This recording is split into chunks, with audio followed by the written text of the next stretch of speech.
Hello there, woman beings, and welcome to another episode of the Woman Being Podcast. We are here today with the one, the only, you know her, you love her, Meghan Tschanz.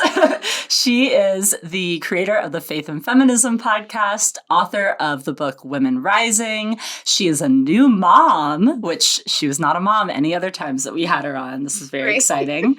And she is also seeking ordination at the United Methodist Church. And so Meghan has so many amazing things going on. We are so stoked to have her here for her third recording with us, our only 3-time guest. And we are going to talk about all things motherhood. We're going to talk about loss in motherhood. We're going to talk about the pressures of becoming a new mom, of doing that in the midst of like deconstruction of a feminist view on faith. All those good things. I will give a trigger warning that we may cover the topic of miscarriage. So anyone who wants to skip past that, feel free to skip past. But we're going to dive right in. This is Woman Being, where we explore thoughts and opinions and have the freedom to change our minds. Without expectation or judgment, we will hold a safe space and support each other as we navigate together in the form of feminine. Meghan, this is your third time on the podcast. Yes. We are so excited to be talking with you again. So just give us the deets, give us the update. What have you been up to? Last time we talked to you, it was to talk about the ERA. So now we're going to talk to you about motherhood, which is a whole different subject. But yes, tell us what you've been up to. Well, the last time we talked about the ERA, I was pregnant. I don't know how many months pregnant, but some amount. Yeah. Oh boy. We That's surprising. I now have a baby girl. She is almost 6 months. She'll be 6 months in 2 days. She is wonderful and the light of our lives. She's a big flirt. And so everyone calls her like a beacon of joy because she just smiles at everyone like all the time. She's so precious. I love her. And she's recently sleeping through the night, and I like miss her at night, like watch. Like I look at like pictures of her. She's sleeping, which is so funny because I wanted her so badly to be in her own space in her own crib, and now I'm like, oh, I miss her. Yeah. So she's in her own room now. But motherhood is so much harder than I think anyone can tell you, because it's like something that has to be experienced. But I think it's also like there's so much more depth there, and good and I love her so much. And man, it's a new type of love. And so I feel like when people tell you that parenthood is hard, but it's also amazing, and I think, yes, but it's like more, everything is more than they say. Like the sleepless nights are harder, but the joy you get from her is like more profound. And so, and my transition into motherhood was not easy, but I'm sure that we will be talking about that. I don't think it's easy for anyone though. Let's be honest. Yeah. So, it's a huge shift in how you live your life. Right. So would you be willing to give us sort of like the overview of your birth story, just to bring the people up to speed, like what that experience was like? What was it like? So my birth experience story, whatever you want to call it, was not what I expected. And I think that's the case so much of parenthood and trying to get pregnant and all of it. Like so little is in your control. And my personality is I would like to be in control. I think a lot of us would like to be in control. And I did everything. I hired doulas right off the bat because I knew that I would struggle with anxiety. My first pregnancy was a miscarriage. And so I had a lot of trauma going into ultrasounds after that. Right. And so I knew that I wanted someone to walk me through this process. And I knew birth would be something I just wanted support. And by the way, if there's one thing I recommend for people who are about to give birth, it would be a doula 110%. But so I hired a doula, and they had all of these recommendations to make the birth go quicker, easier. And one of those things you can do is the term is called baby spinning. You're not like really spinning a baby, but there's all these positions that you can do. There are exercises that you can do every day that can help your baby get an optimal position that will give you a shorter labor and an easier exit, which is what we all want out of the womb. And so I did that. I walked every day. I walked 3 miles every day. Wow. And I just was doing all of the things. I was taking all of the vitamins. I was doing everything I could in my power to be as prepared as I could. And I even had, towards the end of your pregnancy, there's a little bit of evidence that shows if you consume a lot of dates, it can help. I mean, it's supposed to soften your cervix and whatever. Yeah. I did all of it. And she was, late. We got to my due date, and she was, I was having regular contractions, apparently, that I didn't feel, which I didn't know was a thing, or at least I didn't recognize them as contractions. But you can have contractions for a month prior to birth. What? Wow. Yeah. I didn't know that. You're blowing my mind. Well, I know. There's so many things you didn't know. And so they're I remember them measuring my belly on her due date. And they're do you feel that? And I'm no. They're you're having a contraction. I'm that's news to me. Yeah. Great. I didn't know. But she was, they did the exam, and they're we have no idea. And that's, I think, one of the hardest parts of pregnancy is, especially when you reach the end, they're it could be in a couple hours or it could be in a couple weeks. Everything is a sign of everything, and nothing means anything. It's so frustrating. Yeah. And so as you get to the end, to get to term, if you go above 42 weeks, there's a slight increase in stillbirth, which freaked me the heck out after my miscarriage. And so I knew I wanted to get induced. And so I chose to get induced around 41 weeks. And so started, they gave me the first medication at 7 p.m.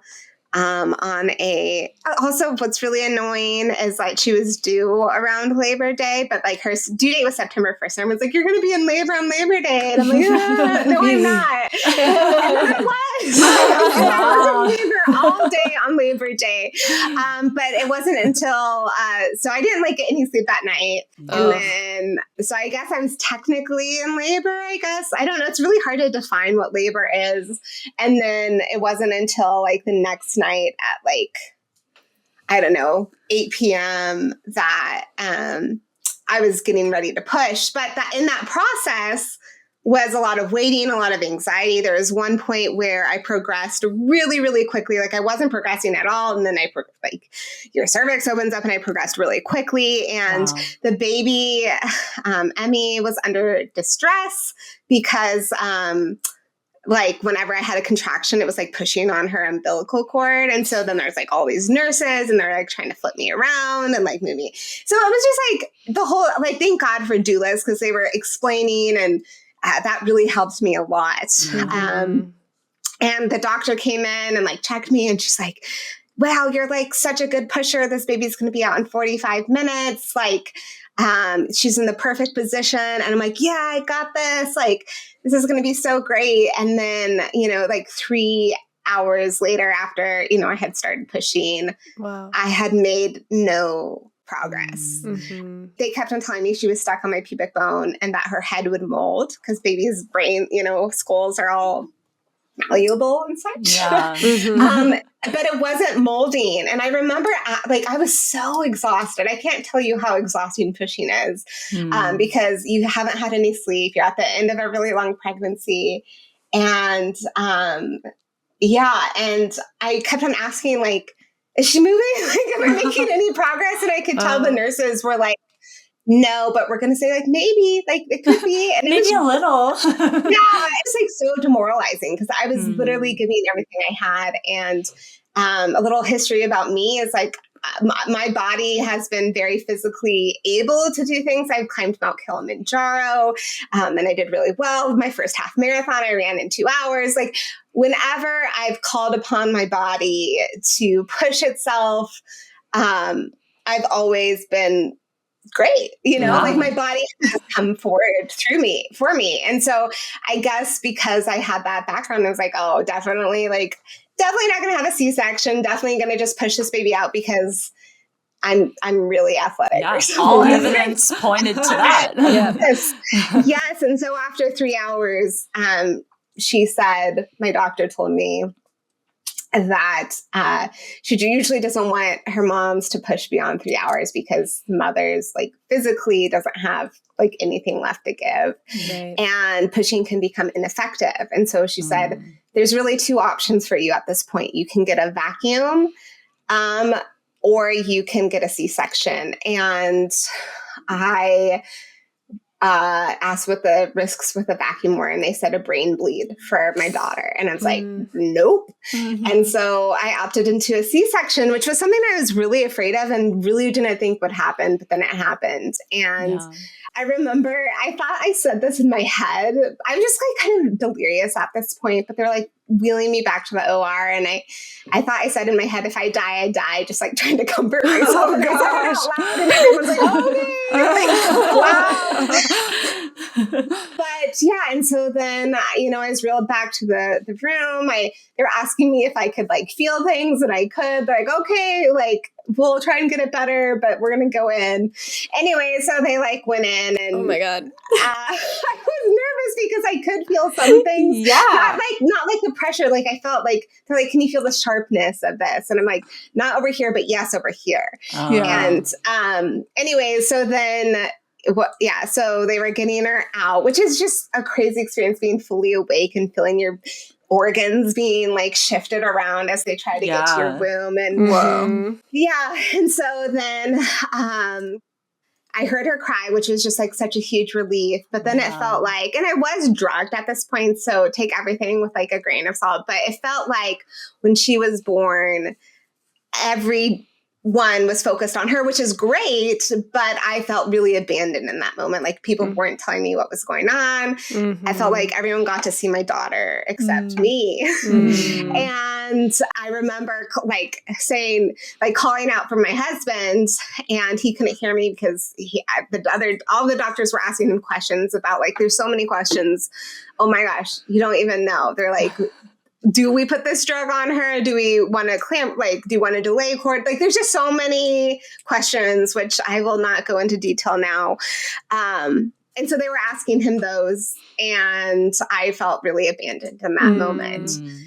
And then they brought her to me, and it was love at first sight. I know that's not the case for every parent, but that was definitely me. I was just completely overwhelmed with love for her. And then I had the lovely process of recovering from C-section. And something that happens after C-section is it can take longer for your milk to come in if you're breastfeeding. And so my recovery physically was pretty good, but it took a while for my milk to come in. And those first couple of nights home, she didn't sleep at all. And so we got 2 hours, and those 2 hours were we were just so anxious and so scared about everything. But yeah, so that's kind of a brief synopsis of of the birth story. And then also kind of feeling like my body had failed me. Wow.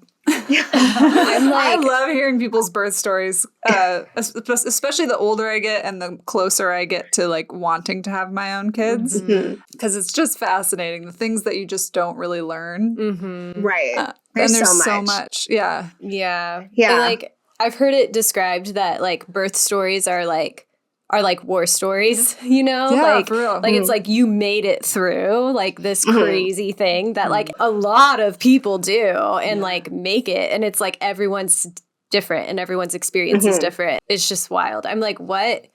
I can't imagine too that heart sinking feeling or I'm imagining, so you can tell me what your experience was, but that heart-sinking feeling when it's like, okay, I have to have a C-section. Like the thing that's like the last resort. Yeah. I mean, I felt like a failure. I remember really feeling like I was a failure. And I mean, I shouldn't have. It wasn't my fault. Yeah.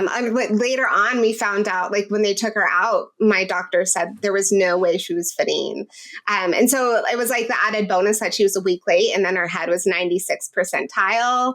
And it wasn't molding. Like her head came out like perfectly round. And I mean, it was like, it's crazy to think that if I didn't have the option of C-section, we both probably would be dead. Right. Yeah. At the same time, it's like, that's not how I wanted it to go. And so like, I'm grateful that we're both alive, but I still grieve that my birth story wasn't what I wanted. And I want to say that, like, to people listening or who are going through it, there's a lot of great birth stories. Oftentimes I think you usually hear about the traumatic ones because people want to talk about it. And like, you know, when you go through something hard, you want to find camaraderie. But there's a lot of really great birth stories out there as well. And so I hope that doesn't like scare anyone. And I do think my birth would have been very, very traumatic for me if it wasn't for a doula that like literally held my hand, put a rack on my forehead, like did all of the things to walk me through that process. And she had, you know, attended hundreds of births. And so like, I knew I could trust her expertise. And so I think if there's any recommendation I have for anyone, it's get a doula, but they're worth their weight in gold. For sure. I'm like, as you're talking, I'm thinking about the array of birth stories I've heard throughout my life, from like someone needing to get a C-section because of spike heart rate, like an increase in heart rate. And it's like, okay, we need to just go ahead and get the baby out, and like didn't even go into labor. And then people that pushed out their first baby at home in less than 2 hours. And like there really is such a spectrum, and you really don't know what your experience will be until it's happening. And like that's the amazing part about it, and also the like scary part about it. Like you don't fully know what you're signing up for, but you know what you want, right? And you know you want a baby. Yeah, because no matter how prepared you think you are. You can do everything. I did everything. I literally did everything. And something that my doulas kept telling me is like, you can do your part, but she has to do her part, and you don't have any control over that. And so you want her to come on time, but you don't have any control over that. And you want her head to fit to your birth canal. But again, you don't have, I mean, she didn't obviously have any control over either of those things either. But I think they just do it to remind you that like, this isn't actually in your control. And so, and it's not. And that's even so much of motherhood is not in your control. So, Wow. Thank you so much for sharing your birth story and like all these intimate details that we just like, we're here for it. Yes. But I appreciate you sharing. To pivot a little bit, I'm curious, you and your husband obviously like are working together to raise your beautiful daughter. But you have, you're more in a position where you're maybe the primary parent. You're at home, although Dustin is also at home. But you're able to have the flexible schedule and be there all the time. So I'm curious, like, what that's been like for you. And then as someone who obviously is outwardly very feminist, very vocal, do you feel any sort of, I don't know, maybe almost imposter syndrome, or like feeling like, are you feminist enough because you're doing that? I want to hear. So I think that's a common misconception that, I mean, even I resonate with as a feminist, that, you know, you need to be out like working and slaying and all of this stuff. But I think what feminism truly is the option to have a choice and the option to choose what's best for your family. And so I think, you know, like we did a cookbook called like Recipes to Take Down the Patriarchy, because like we liked the idea of like, you're telling me as a woman, my place is in the kitchen, but I can reclaim this place and make it my choice and make it a place of activism. And so I think that's what feminism is. I think there's a lot of misconceptions in society that feminism is, you know, women, Totally. And I mean, think there's an element of that. We should have the option to be rar. And I still think I'm rar, but I'm also the primary caregiver for our daughter. And so I think it's having the option to choose what is best for your family. And so what was best for our family, well, first of all, we're both very grateful, blessed. I know blessed is not the Hashtag right blessed. word. We're both very grateful that we get to work at home, work from home. In fact, my husband had a major career change that we both wanted before we had children, because that was really important to me. I was not going to be in-house by myself. Yeah.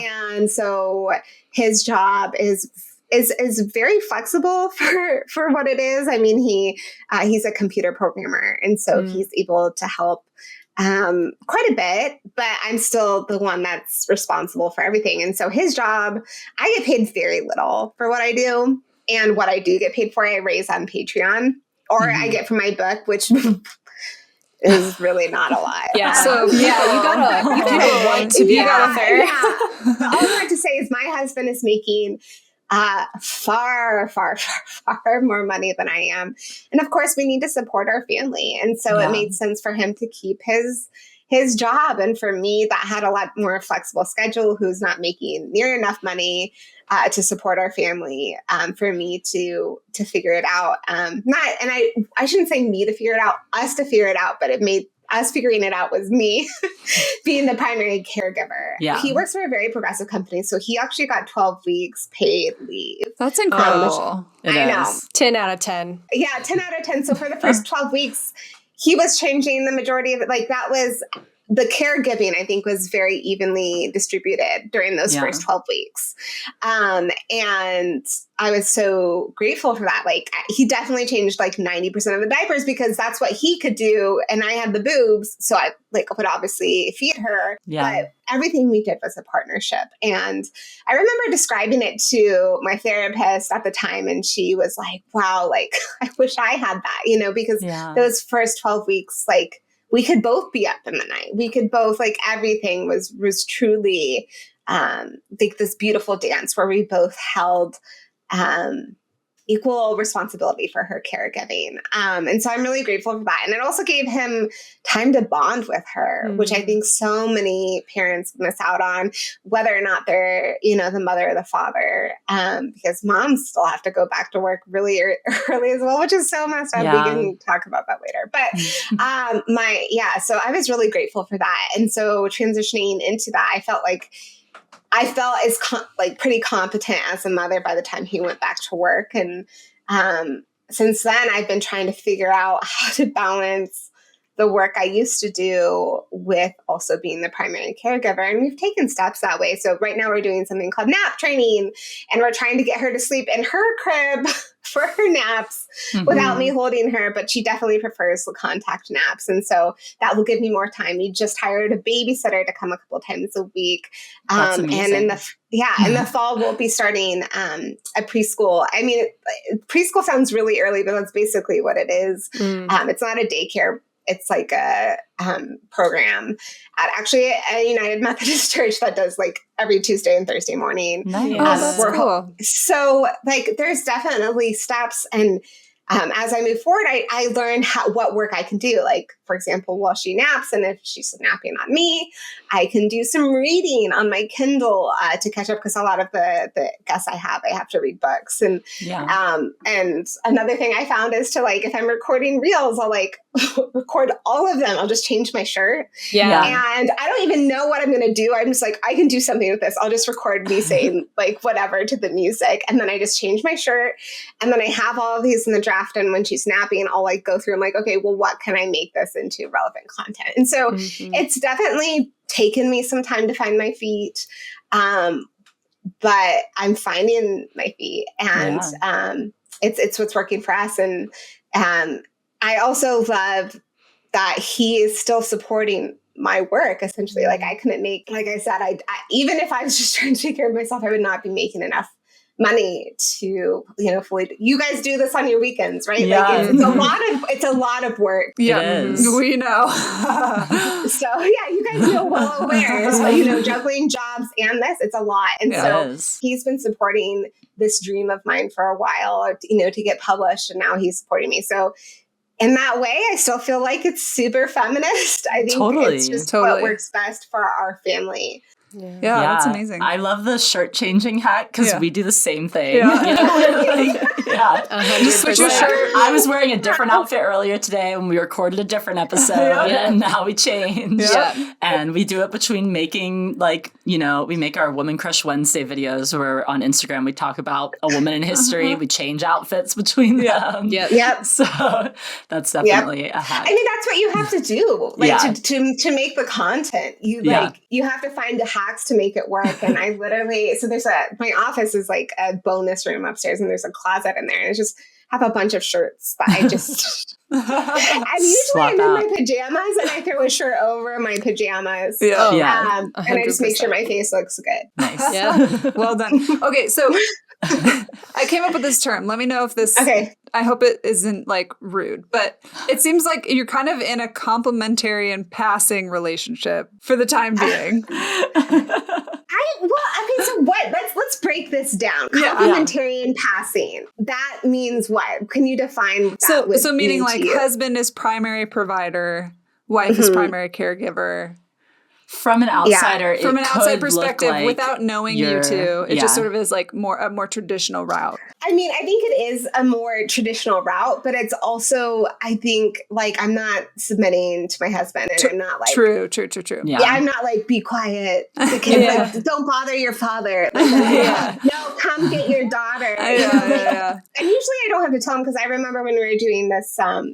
What is it called? Our discovery call? Discovery call. She started to get like fussy, and I was on the discovery call, and even though he was working, he came and got her. And so again, it's just partnership. And I think from the outside, sure, like from the outside, we both work from home. Sure, it could look like that. But I just want to emphasize that feminism is choice. It's choice. And you know what, even if, say that, you know, Dustin went to he left and went to a 9 to 5, and I chose to be home, that would still be feminist. Because that would be my choice. That would be what was best for you. Okay. Well, that's incredible. Would you kind of break down, like, you mentioned like he changed the diapers and things, and like he came and got her when he was still working and you were working. Can you like share a little bit more about how you guys in sharing parenthood have shared responsibility as a married couple in a way that is equitable? Yeah, I think first of all, there's a really good book, which I recommend, which I haven't read, but I interviewed a person who's an expert on it. But it's called Fair Play. And the person I had on my podcast to talk about it, she has a pretty big account, That Darn Chat. Yes. You guys heard of? Yes. Yeah, so I had her, and she talked about, first of all, before you even have children, there's so many roles and responsibilities that I think we don't think about, like who's usually doing them. So, for example, when you do the dishes, there's so many steps to even just doing something as simple as the dishes that people don't think about. Someone has to buy a sponge. Someone has to buy the dish detergent. You have to have if you're loading a dishwasher, then you need the little pods. Like there's just like so many different steps. You have to dry them. You have to put away the dishes. And so I think we often don't think about how many steps there are. Or for example, if you're scheduling an appointment for your daughter, you have to look at the schedule. You have to contact there's just so many steps to everything we do. And so I think one of the things we need to do is look at the chores that we already do, see each step, and then having one person own that thing completely. And that's what Fair Play talks about is let's talk about all of the mental load that is usually on women in partnerships that men don't have to do. So many relationships, well, I asked my husband to do it and he'll do it. But that's not fair. You should just know this is your house. You should know to do it. And so having those conversations about what is equity. And so even that has changed. So prior to having our daughter, I hated emptying the dishwasher. And so he would always empty the dishwasher. And I He is better at having like the same tasks. Like I know what these are every day, and I'm better at, I see something needs to be done, I'm just going to do it. Mm. And I also did more yard work because he has allergies. And so I would be mowing the lawn and all of that stuff, even though very pregnant, because I still liked it. You know, I actually kind of like mowing the lawn. I like being outside. But I think when you become parents, like all of that equity has to change. You have to, it's a major life transition. And so you're figuring out everything, it feels like, from scratch. And so the first 12 weeks, like I said, your baby's going to wake in the night for feeding. And so what he would do is he would take her, he would wake up with her. She would be in her little bassinet. So she would be on his side of the bed, and he would wake up, take her to change her diaper, and then bring her to me so I could feed her. And then he'd put her back in the bassinet. And so that was the most equal way we could think of that task, right? She needs to be fed in the middle of the night, but it's not just feeding her. You have to change her diaper. You have to like lift her out of her bassinet, which can be hard when like, cause like, I don't know how to describe it, but like if the back, like your arms kind of, it's hard to get back. When you're tired and your arms kind of like feel weak and you want to do it like gently so she doesn't wake up. And so he was always like better at that because like he had more arm strength than I did.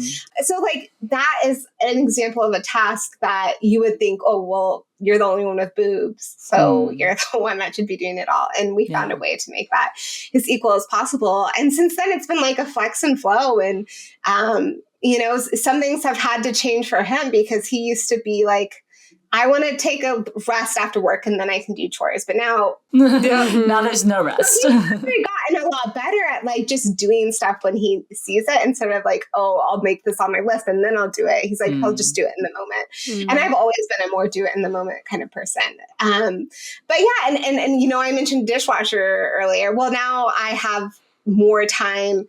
Like I can strap her onto me during the day. And so I have more time to watch her. And another thing that we found to work is, you know, he has the flexibility to take time off during the day. And so he'll take her for podcasts if I have one. Like he has her right now. And I like going to the gym. I like going to classes. And so he will take her when I have a gym class. And so I think all of it is just a conversation and figuring out what works best for you. And I guess it's just a conversation. And because he knows that I have the primary burden to care for her, he's a lot more willing on the weekends to be like, oh, someone has to stay back. Who's it going to be? And it's usually he's really great and willing to stay back. Well, that's incredible. Like, I mean, we as friends have been talking about this subject a lot. And also, I think like the topic of kind of this idea of kin keeping, sort of this invisible labor or mental load that women like kind of inherently are conditioned to carry, and like how we can make things more equitable in marriages, or even like how it can show up in relationships with roommates and things like that.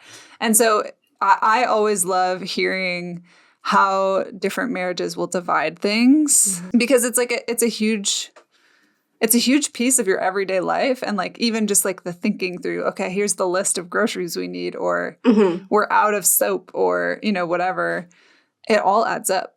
Yeah, it does. And I can only imagine that bringing a baby into that environment makes things even more complicated. I love that you said in our discovery call, how like you guys had worked through a lot of these things before a baby had even come. Absolutely. I mean, another thing he does is he cooks the majority of the meals. And so, but like sometimes I'm like, I want to cook tonight because I need a break from baby. And so again, it's just all conversation. I think oftentimes people try, because of society tells them to put in these different roles. And I just think so much of it is just having conversations with what works best. And here's another example. So baby, we call her baby, Emmy,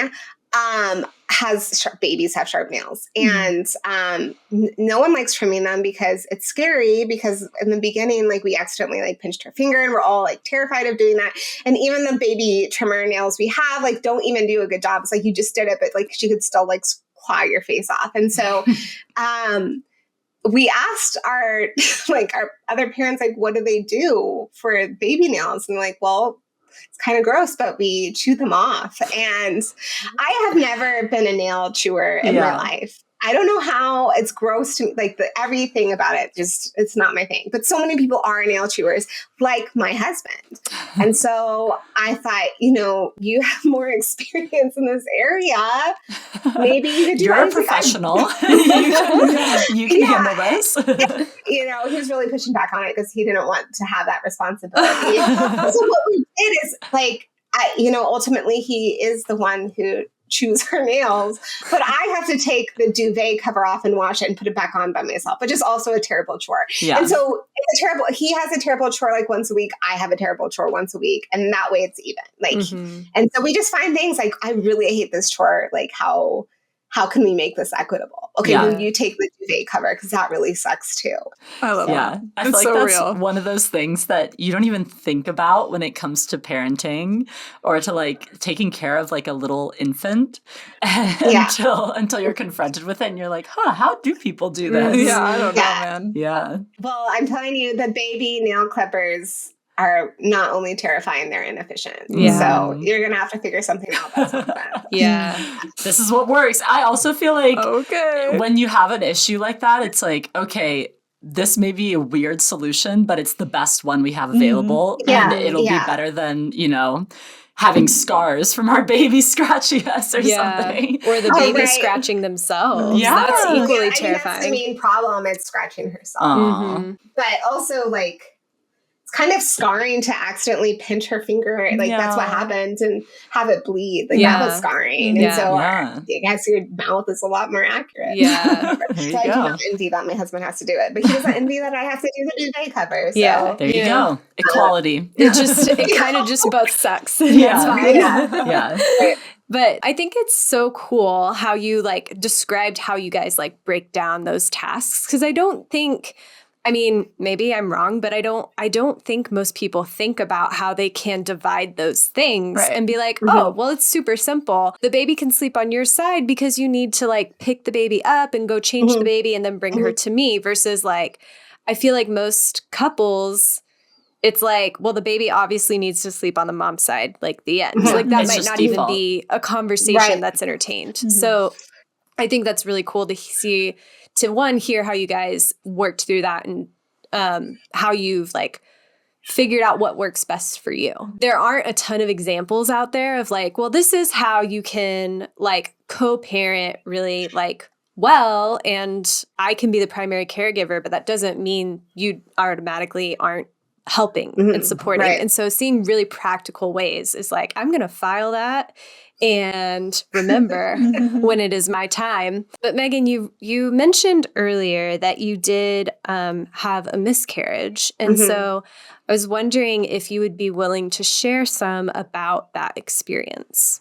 Yes. Miscarriage is terrible, but sadly very common. And it's something that is not talked about. So, for example, 1 in 4 pregnancies in miscarriage, which is really high. That's very high. And there's nothing that you can really prep for, and you shouldn't be prepping. You don't prep for the worst case scenario. But when it happens, it's devastating. It just, I don't think there's another word for it. It's just devastating because you had all of these hopes. And a lot of people already fall in love with their baby as soon as they know it's there. And then to know that it didn't make it is really hard. And again, it feels like a failure. And so for me, what happened with me, and again, trigger warning, people can skip ahead. But for me, what happened is I had made it to 6 weeks. We went to the first appointment and there was a heartbeat and everything was great. And they're like, everything looks great. And people will tell you, if you've made it to that point, then the odds are pretty low. And I don't think that's actually true. I think the odds get lower each week, progressive week of your first trimester. But for me, I thought I was in the clear. And then I started spotting 2 weeks later. And the spotting was brown. And it was not a lot at all. And when I called my doctor, they weren't concerned, but I was concerned because I felt like something was wrong. So I remember it was like 4 days of extreme anxiety where they weren't concerned. And I'm like, well, you might not be, but I am, and I need an ultrasound. And so I would say anyone that finds them in that place of like, just go and schedule an ultrasound. It's way better than like suffering. And is it wrong? Is something wrong? Just go and get an answer, because that in between space is so much harder than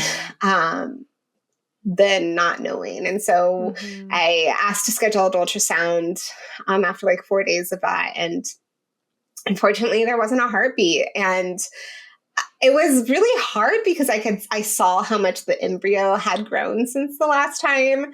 Like when I first had a scan, it did not look like a baby or like anything close to it. And then, but then it started to, when I had that scan, and they're like, there was no heartbeat. And that was just devastating. But at the same time, there's a sense of relief because at least I had an answer. I didn't have to live in this limbo anymore. And then they gave me some options of how to get rid of the pregnancy or to remove the dead tissue from your body. And all of those options really suck. The first one is to let it pass naturally. In my case, because like I was only spotty and I wasn't really having any symptoms of a real miscarriage, it could have taken months. And in that time, I could have gone septic. And so that happens. Is like if the miscarriage takes too long to pass, then you can go to septic. And so they didn't push me in any direction, but I knew I didn't want that process to be drawn out for so long, because like you have a dead thing inside you. You don't want, it's just a reminder. You want it to be over so you can heal. And so that was my choice. And so the other two choices was a pill, which is literally the same exact pill that they give to abortion patients. And then the other one is a procedure called a D&C, which is the exact same procedure for an abortion. They're actually both called abortions. But anyway, so I chose the medication. And she gave me some, heavy duty painkillers and told me to take it as needed. I wish I took it from the beginning, because I took the medication and within 10 minutes was in like agonizing pain. And after having gone through labor, and I did get an epidural, but my epidural stopped, like they ran out of medication. So I didn't have medication for like, I don't know, half an hour or something. I don't really know how long it was.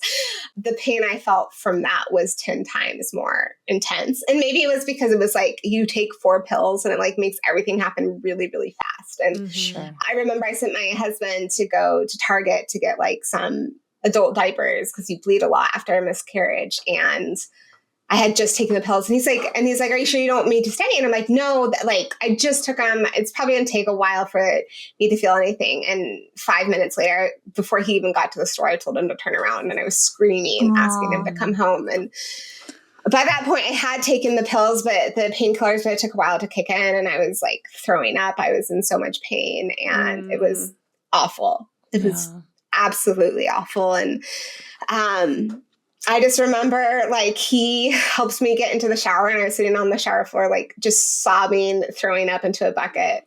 It was awful. And he just got in the shower fully clothed and cried with me. And so that was like a really tender moment, because he got to be with me in such devastation. And obviously he was absolutely heartbroken as well. But to have him with me in that pain was really important. And so I was so afraid of trying again, because I didn't want to have to go through that, because then after that, your hormones, so after you have a miscarriage, your hormones crash, and there's like nothing, you just kind of feel completely out of control until your cycle starts to return. And I wish someone told me that this feels devastating, because it is, but it feels completely out of control because your hormones are completely out of control. And so just give it a couple of weeks, and you'll feel like you can crawl out of your pit, but for a couple of weeks, it's going to feel like you can't. And that's because of your hormones.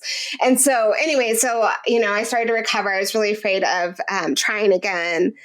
And I remember, like, I don't know how to describe it, but like, I felt like, what would I want to say? Like, what would I want to hear in this moment? And I just had me telling myself, like, death is really scary, but don't let your fear of death prevent you from creating life. And that's kind of what kind of carried me through to try again.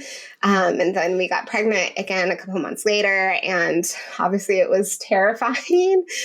Each ultrasound appointment was, gosh, I hated it, because if you think about my first one, like I had one good ultrasound, and then I had one really bad ultrasound, and then I had another bad ultrasound, because after you have your miscarriage, you have to get another ultrasound to make sure that the miscarriage passed. Yeah. And so it's like just trauma. In my case, like, I didn't have necessarily evidence of miscarriage. And so I didn't know if, like, am I going to go to this appointment and be so excited, and the heart's not going to be beating anymore. And so I would just journal fervently and just saying, trying for life after death is the bravest thing you've ever done. And that's what I told myself. And it wasn't until around after my 20-week appointment that I started to, like, not have crazy anxiety each time I went to an appointment. So yeah, that's kind of my story. I was very open about it. And I'm so glad I was, because the number of messages that were like, me too, like people that were like pretty close friends of mine that I had no idea that they had miscarriages. And like, it's sadly so common, but it's just not talked about. But like, I've also found strength in knowing that I wasn't alone. And so if someone, you know, like, heaven forbid that one of you all has to go through a miscarriage, know that you're not alone. Know that your hormones are crazy.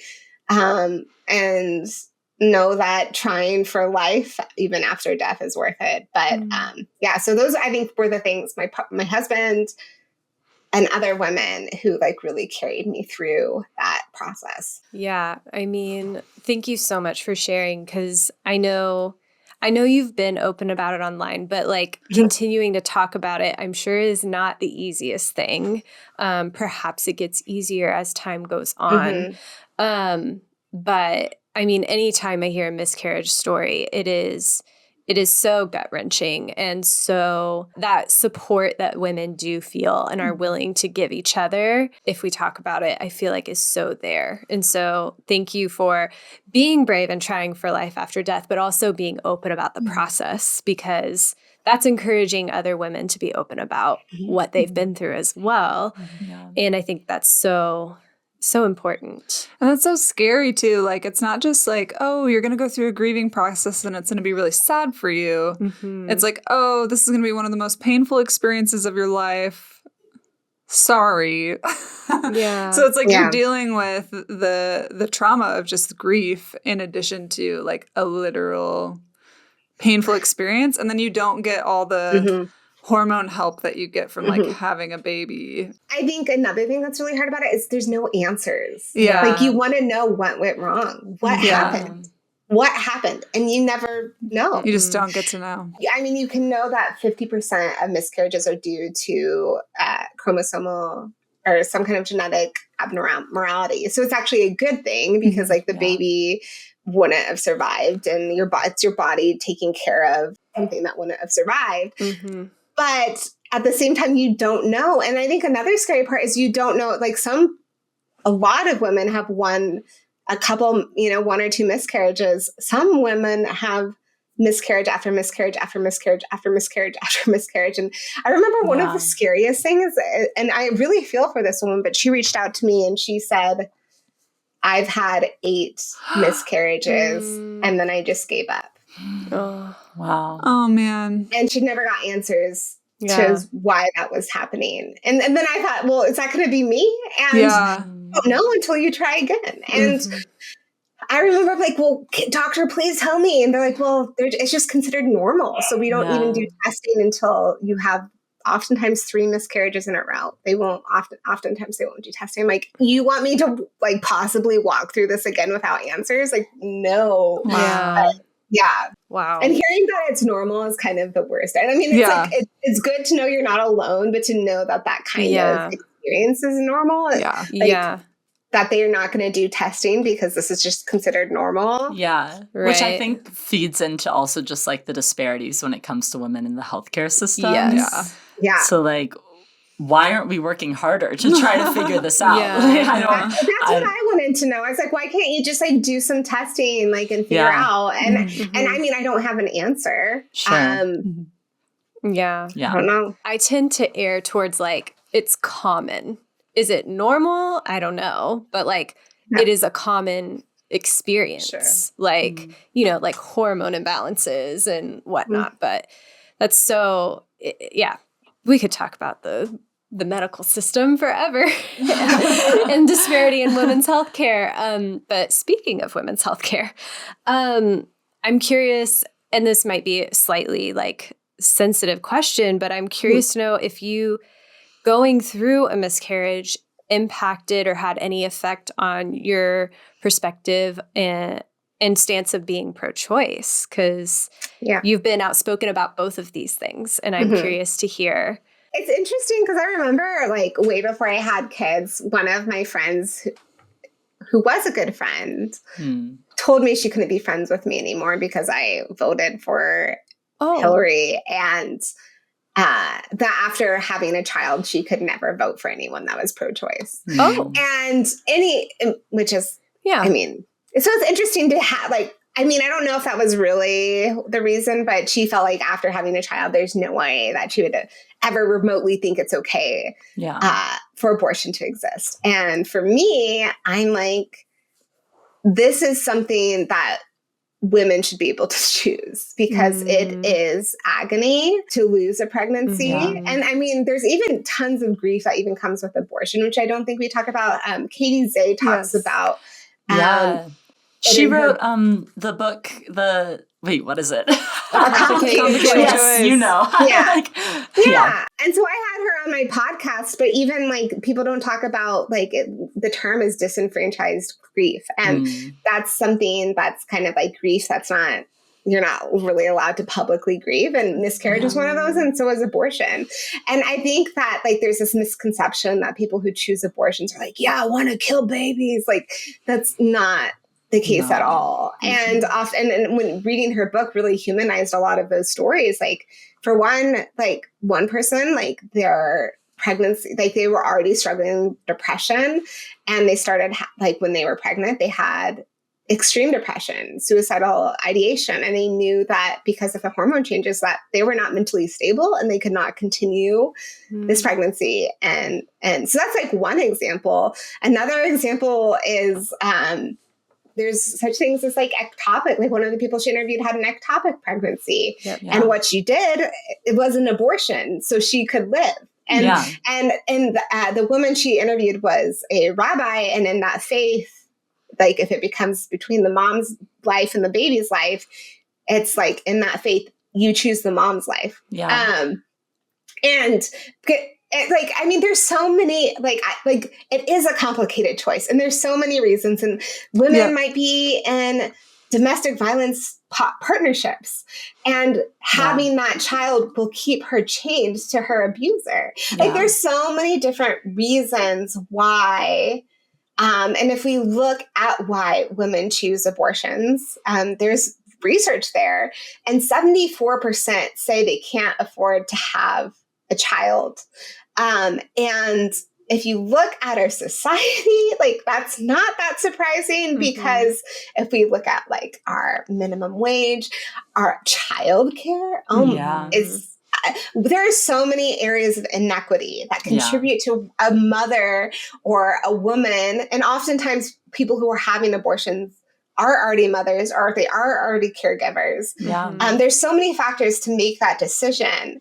And instead of showing an ounce of compassion for what's an incredibly complicated, really gut-wrenching decision. There's just hatred. Yeah. And so for me, after going through this process, you know, for example, here's another thing I think people don't know until they have a baby. At your 20-week checkup, it's a more, or ultrasound, it's a more in-depth ultrasound. And that's often when you find out a lot about like heart defects, brain issues, like anything that can make the fetus incompatible with life. And so even sometimes people get to their 20-week appointment and find out their child is incompatible with life, or it's not, and you definitely don't know anything until 12 weeks. Like you can't know anything about it until 12 weeks. And maybe you're at your 12-week appointment and you find out, you know, my baby's organs are growing on the outside of their, like, there's no chance of survival. And to me, it just seems extraordinarily cruel to have to force someone to carry something to term that is gonna, like, just going through that process, even waiting until that next day to take that pill, something that I knew was dead inside me. I just wanted to move on. I wanted to heal. I wanted finality, and to make women who very likely would want that child in different circumstances. It just feels extraordinarily cruel. And we hear these stories, like they're all over now, where women are having to go to other states because their life is in danger. There's a story in Texas where a woman's water broke early. I think it was 16 weeks. I'm not entirely sure. There was no chance of the baby living, zero.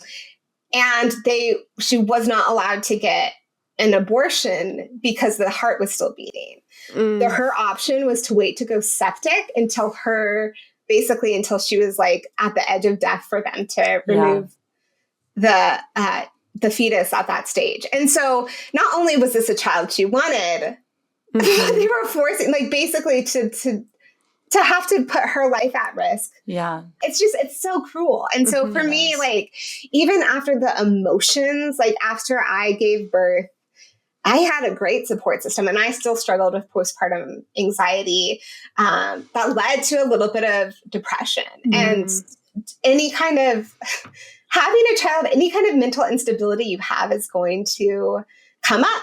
And you're going to have to deal with it. And that's not to say it's not worth it. I don't want to scare anyone away. I'm just saying, to force someone that's in an abusive partnership, that doesn't have support, that doesn't have money, that doesn't have all of these things, to then go through something, to then like end up in the foster care system because they can't. And let's talk about our foster care system. There's so many children. My best friend, she works in CASA.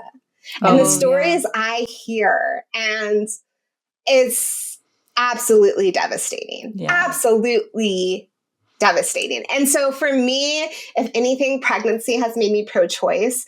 I realize the millions of complications that can happen just physically to your child, to say nothing of emotions, to say nothing of financial stability, to say nothing of a society that is not friendly to moms and the sacrifices that we have to make. It's just crazy to me. And then those same people who are trying to outlaw abortion, and this also puts people who have miscarriages at risk. Remember when I told you that my procedure was the exact same thing? Walgreens just came forward and said they will no longer prescribe those pills. Wow. Because of these laws. I'm serious. No, I heard that. I'm out. That makes me so angry. It makes me so angry. And so, like, they're saying, it doesn't affect women with miscarriages. It absolutely does. 100% does. If this was about children, if this was actually about children, we would have universal pre-K. We would have subsidized childcare. We would have maternity leave. We would have support systems for parents. And we don't. And so that's why it's absolutely not about, it's about control. It's not about children. And these same people who are, so against abortion are also the same people that are taking away healthcare, and that they're looking at taking away contraceptives. Yep. Like, oh, and here's another thing. Each one of my appointments before my deductible was met was $500. And I have great insurance. Jesus. Yep. So that's a huge cost. yeah, you have to have an appointment every 4 weeks. And then after that, when you hit a certain point, it's every 2 weeks and it's every week. Yeah, it makes you think of, have you seen the new Jon Stewart video where he interviews the senator from Oklahoma? No, I haven't. He's talking to him about how this senator who's very conservative is supporting getting rid of drag show story time, I think, like where drag queens are telling, like reading children's books to children. And Jon Stewart basically like tells him off saying, do you know what the number one cause of death in children is? And he's like, it's definitely not drag queens reading stories to them. And it's also not cancer. It's not car accidents. It's guns. And so he's talking about how these people, they're claiming they care about children. Yeah. They're claiming that it's unsafe for children to be, having drag queen story time, to see someone dressed in drag. But they also won't pass legislation that's going to actually keep children safe when it comes to gun control. I think it all ties in. Oh, not to mention in the last 3 weeks, I believe, there have been 14 reported sexual assaults of minors. 90% of them happened in the church. I mean, it's just like, for me, it's like, you don't actually care. Let's just be honest, because if you did care, you would want your tax dollars to go to subsidized healthcare and maternity leave and the foster care system and minimum wage. Like, if you look at the reason, we can see exactly what these reasons are that women are choosing to get abortions. And okay, well, maybe we could have a minimum wage. Maybe we could do something about, I think the minimum wage in the United States pays for living exactly nowhere in the United States. You can't afford anywhere. In the United States, you can't afford an apartment based on a 40-hour week minimum wage. And so, like, all of these things are contributing to people feeling like they can't have children. And now you want to take away their contraceptives? Are you kidding me? Like, this is ridiculous. It is. And so I just... my goodness. It's like, if anything, I'm just more like, this is such a hard process and a decision that's really hard. And no one is like, oh, I'm just going to go have unprotected sex. I'm just going to have an abortion. Like, these are really hard decisions that people have to make. I think in Tennessee recently, Republicans also introduced legislation around the exception for rape. And it's so BS that I can't even handle it. But basically, in order to receive the exception so that one can have an abortion, someone's rapist has to be convicted. So, first of all, if you know anything about the justice system, it doesn't work that fast. So you're both forcing someone to go through the entire judicial process and face their rapist in like a very complex and very damaging, traumatic judicial process while carrying their pregnancy.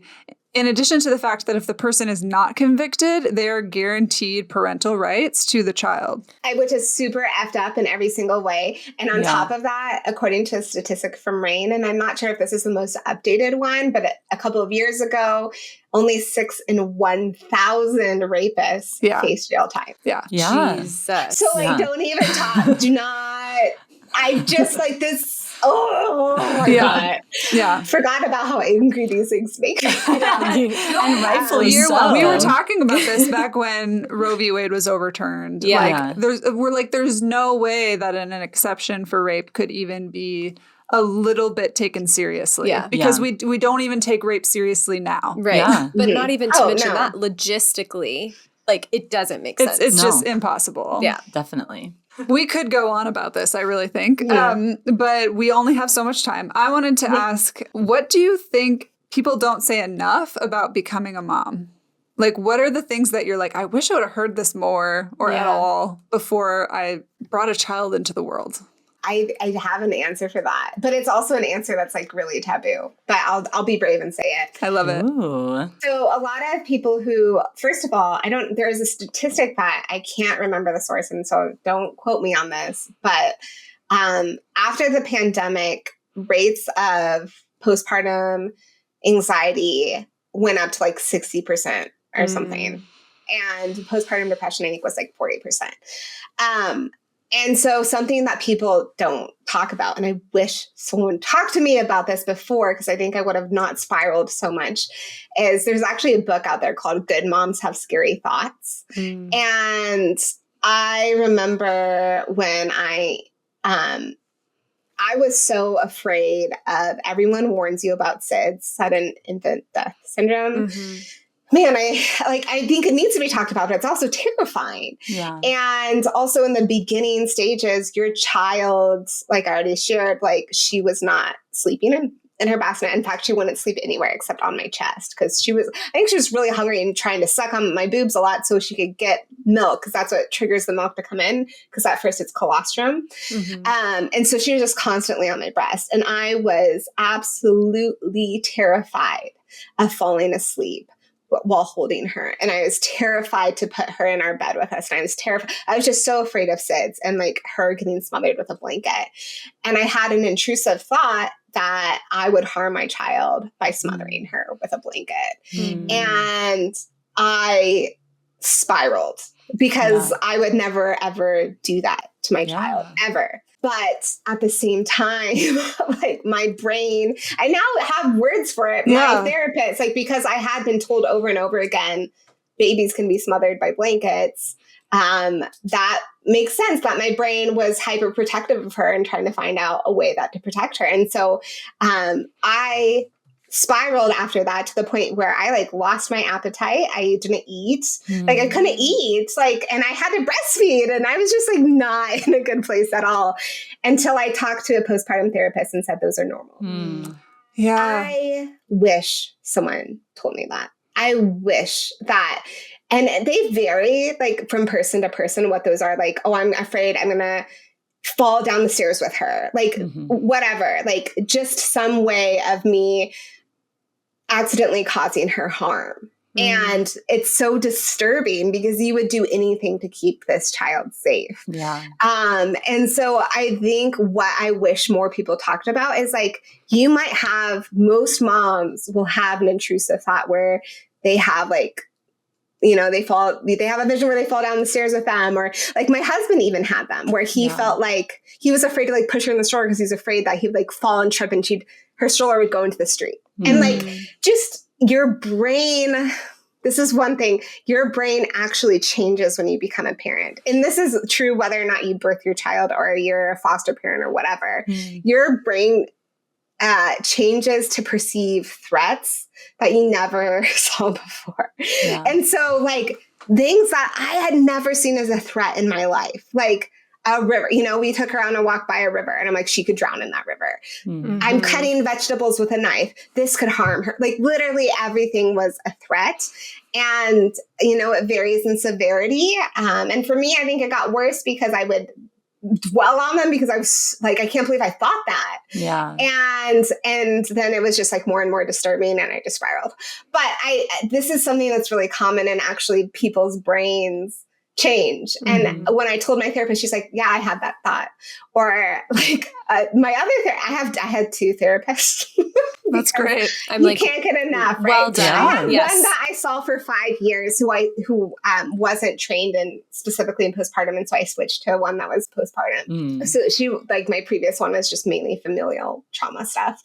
And even her, she said, yeah, I had a thought that I might, you know, drop my baby off. Like she was in a aquarium. There was like a tall whatever. And I just like held her closer.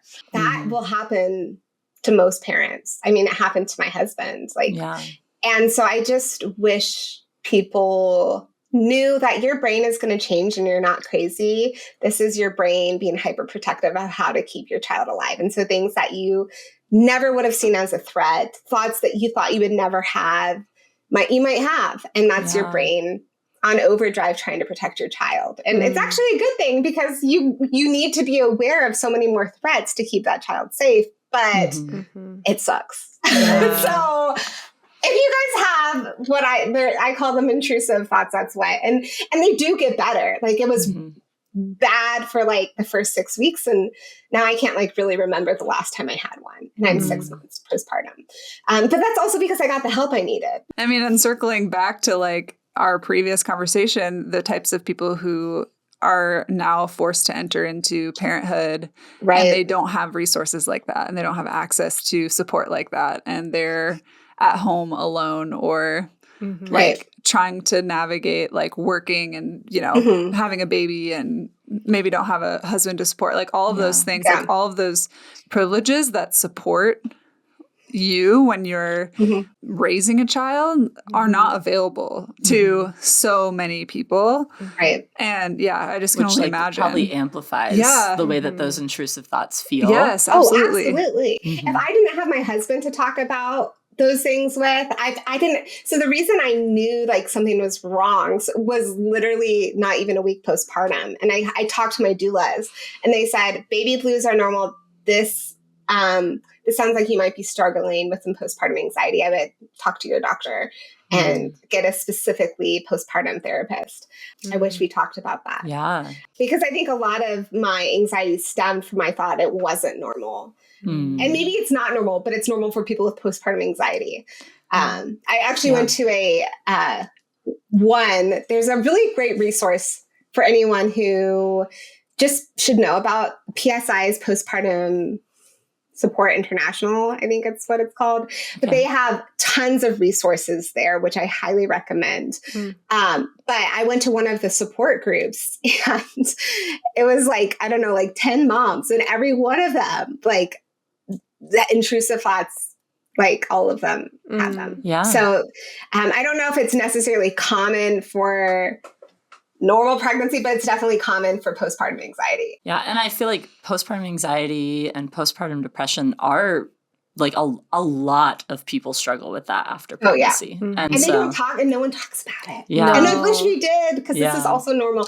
And it's due to a lot of factors: sleep deprivation, your hormones out of whack, and your brain is literally changing. Yeah. And you are adapting to the biggest change you've ever gone through in your life. Yeah. I just hope that people know that if you have postpartum anxiety, like that is something that's really common for people to deal with, and you're not bad and you're not evil. Yeah, definitely. That's really good. Thank you for being vulnerable with that and sharing, because I think that's so important, just to keep talking about it. And just like with miscarriage or with abortion, like just talking about it and hearing people's stories, that's what's going to break stigmas. That's what's going to get people to feel like they can ask for help, or that's going to bring more resources about as people have more awareness. And so that's so important.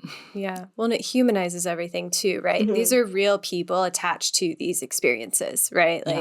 Like when you talked about ectopic pregnancy, one of my best friends from growing up, like she had one of those, and she had to get an abortion to save her life. Like these are all like, there are people attached to these experiences. And like, therefore, the more stories you hear, the more like people I think are willing to like pour resources in to find the right solutions. Yeah. Well, Meghan, we have to start wrapping things up. Oh man. But I know. We Every could time. talk for hours. But we have an important question for you. A question that we ask every guest, and a question we've asked you a lot of times. And so, although you have answered this twice already, we want to ask you, what does woman being mean to you, Meghan? Now, as a new mom, as a candidate for ordination, as someone who's going to seminary, as someone who's this feminist, amazing, badass woman, tell us, what does woman being mean to you? I'm like wondering if it's changed at all since I've become a mom. But I also feel like motherhood is not any kind of necessity to being a woman, obviously. But I do feel like it definitely changes you. And gosh, like, okay, so to make it all kind of, I don't know if this is even answering your questions, but it's what's coming to mind right now. To make it kind of all Christian-y, we talk about Jesus, take and eat. This is my life given for you. Like, what is more motherhood than that. Like literally, I am feeding you from my body. My body is literally broken for you to enter the world. Wow. I sacrifice so much to keep you alive. Yeah. I think I see Christ in a completely new feminine way of this mother figure. Like the pain I went through to bring my child in every way to this, you know, every kind of pain, emotional, physical, mental, to bring her here and to be like, you are worth it all. Like you are worth the sleepless nights. You are worth, you know, in the beginning, breastfeeding was super painful. Like I remember having a breakdown because like literally everything I did to keep her alive hurt. Like I was recovering from massive abdominal surgery, like literally my body ripped open for her. And she hadn't gotten her latch good yet. And so my breasts were like cracked and bleeding. My nipples were. And I just remember like everything I do to keep her alive hurts right now. Obviously, I wish I didn't have to experience that pain, but I look at her and I think, absolutely, you're worth this. And so I think as a mother, it's changed a lot. Like I see more of the divine in me after this experience. Like what is more divine than, you know, selflessly loving a child, even when it causes you immense pain? Like what is more holy than that? And so I guess that's kind of my answer is being a woman is kind of divine. And even, you know, if you're not a mother, the pain that we go through in this world, the ways that women sacrifice to keep the world going, it's kind of divine.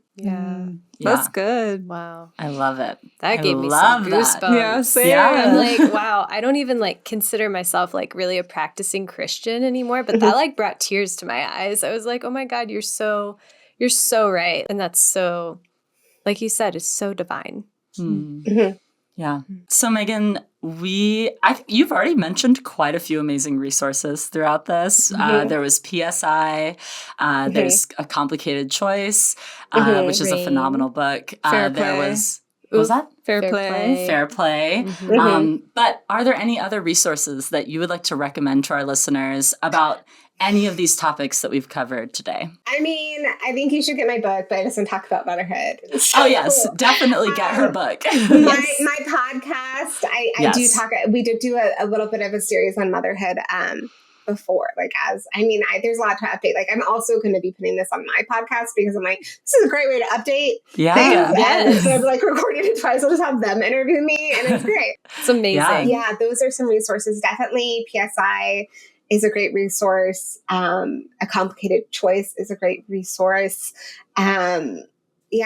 I think I mentioned everything, at least pertaining to this episode already. Totally. I'm trying to think if there's anything. Doulas, I think, is a great resource, and therapy is a great resource. Totally. So if you're going through this process, those are two things I'd really recommend. Yeah. I live in Athens, Georgia, and there's a program called Athens Parent Wellbeing, and there's a lot of resources for parents there. In fact, they provide free therapy. Oh, wow. For people who can't afford it, they provide theraparents. So like parents who have been through postpartum depression or anxiety to meet with people. They have like play groups and stuff. And so I know this is present in my city, but I would encourage you to try and find those in your city because parenthood is hard. And a lot of people do make resources to, I wouldn't say to make it easy, but to support people in that process. And so, Can I ask a not pre-planned question? Sure. Go ahead. Are you considering writing another book? Ooh. Oh, I am. I don't know about what. Ooh, I know there's another one in me. I don't know what it is. But yeah, I would totally write another book. We'll be keeping our eyes and ears open for that. Maybe it'll be Woman Being Season 4, Meghan. to come on about her new interview. book. Yeah. Wow. Okay. Thank you so much, Meghan. We'll link all of those things in our description, and we will link you in the description because the people need to follow you. Find her on Instagram as Faith and Feminism.